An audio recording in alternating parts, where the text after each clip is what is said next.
What is a relacquered saxophone? This one has an original finish. How do you tell the difference? Does it affect how the instrument plays? Does it hurt the instrument? Does it affect the value? Should I even buy one? In this video, I'm going to answer those questions and more. Let's get started.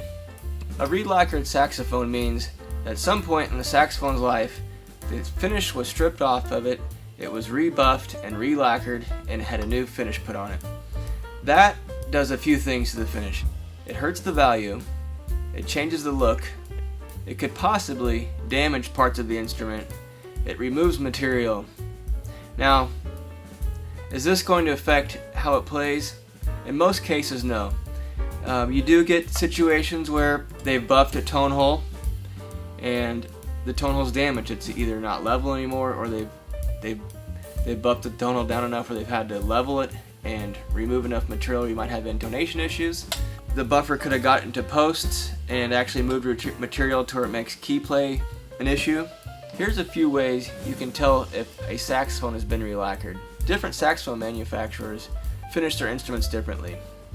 For example, Selmers typically were lacquered and then engraved, so it's really easy to tell on Selmers, Bushers, Cons. This is an original finish Con 10M. I want you to notice the color of the lacquer. It's got a nice honeycomb lacquer. That's very typical of these old Cons. And if you look closely at the engraving, you can see it's really even, and there really isn't any low spots. If it had been relacquered, the engraving's pretty light on these, so if you look closely, you may see where like this little flower type pedal thing maybe is buffed down a little bit at the end, and it's not a clear, even flower. Now I'm going to show you another Con. Actually, I'm going to show you two Cons that have different finishes on them. Here's a Con 10M that I'm currently in the process of overhauling. This one's been relacquered, but I've had the engraving redone on it, so if you were looking at this one, it might be hard to tell that it's been relacquered.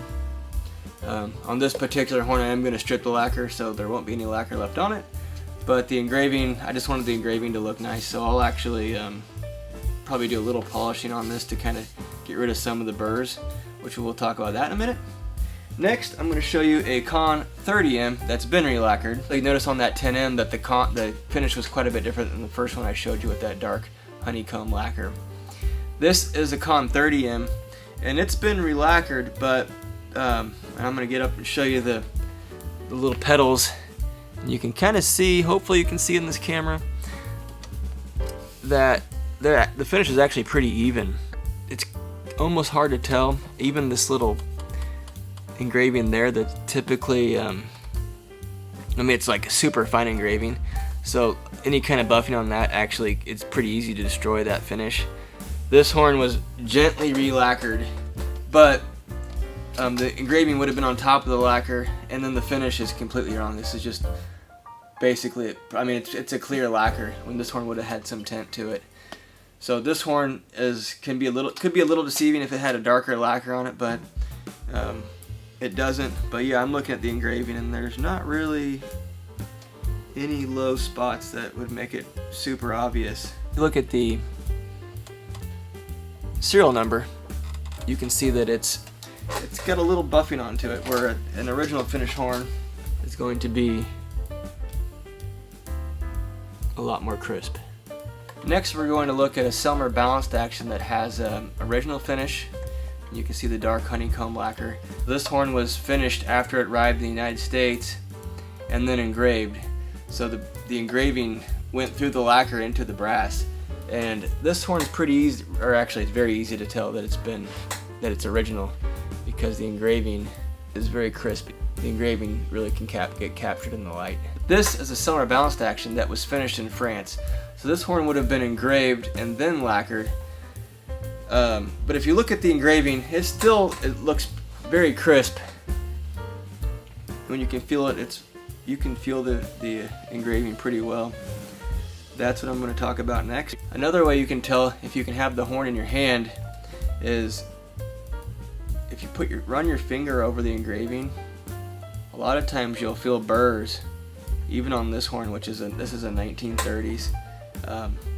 there are a couple of burrs still that from when they engraved the horn. This saxophone is a Mark 7. It's a little hard to tell that this one is original Finnish because these horns did not come with engravings. So what I'm going to look at this horn is the Finnish. This is a pretty typical color of a Mark 7. A few things I'll look at on these Mark 7s without engraving, or any horn without engraving, is you can look at where the serial number is stamped, and mark in a summer case they'll have the patent number and where it says made in France. And if that's been buffed on, a lot of times the numbers will seem blurry. Same thing with the stamping on the bell, that could look blurry. And also the stamp on the little plaque on the neck, those can get buffed on and get a little blurry. So those are a few things to check. There are a few other manufacturers that actually engrave their horns and then lacquer them. Those horns can be a little bit more difficult to tell if they've been relacquered or not. Kings were lacquered after they were engraved, so if you do my test where you try to feel for burrs, you won't find them. Early Bushers, the Busher Series 1 Aristocrat was lacquered over the engraving. Those can be hard to tell. The Kings, and you can see this one's original Finnish, but if you're just looking at pictures, it could be really hard to tell if it's original or if it's been relacquered. How do they play? Typically, a relacquered saxophone will play as good as an original Finnish saxophone. In my opinion, the ones that don't play very well probably are leaking or have key height issues and need adjustments. Maybe there's play in the neck and the neck connection's leaking. In my opinion, I think a relacquered saxophone can hurt the value of 20 to 30%. That's kind of a guideline that I go off of. 30% if it's a really bad relacquer, 20%, maybe even a little less if it's something that's been really gently relacquered, like that 30M that I showed you. Should you buy a relacquered saxophone? Yes. 99% of the saxophones that I see that have been relacquered are fantastic horns that they play really well. For example, I just had a balanced action alto come through here that as good as anything you've ever played, and it had a pretty rough, I'd say rough, but it had been buffed on pretty well. And I've owned plenty of saxophones that have been relacquered and are fantastic horns.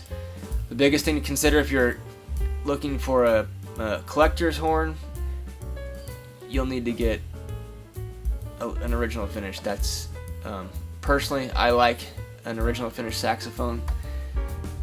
As a collector, as a player, I don't care. My tenor here, which is a 1932 Con, had been either refinished or it had probably came from the factory unfinished and someone had lacquered it. The finish wasn't that pretty on it, so I decided to go ahead and strip it off. There wasn't a ton of it left anyways, and that gave me this super hip unlacquered horn. So that's one thing I like to do with a relacquered horn, unless it's just a really nice relacquer, is I'll strip them when I overhaul them and gets rid of some of that ugliness of a relacquer. Depending on the relacquer, if it's, some relacquers actually do look good, some are ugly, and so I like to strip them. My name's Scott Reed. I'm a woodwind repair technician. I play music professionally. I buy, sell, and trade musical instruments, and now I have a YouTube channel. So thanks for watching, and if you don't mind, please subscribe.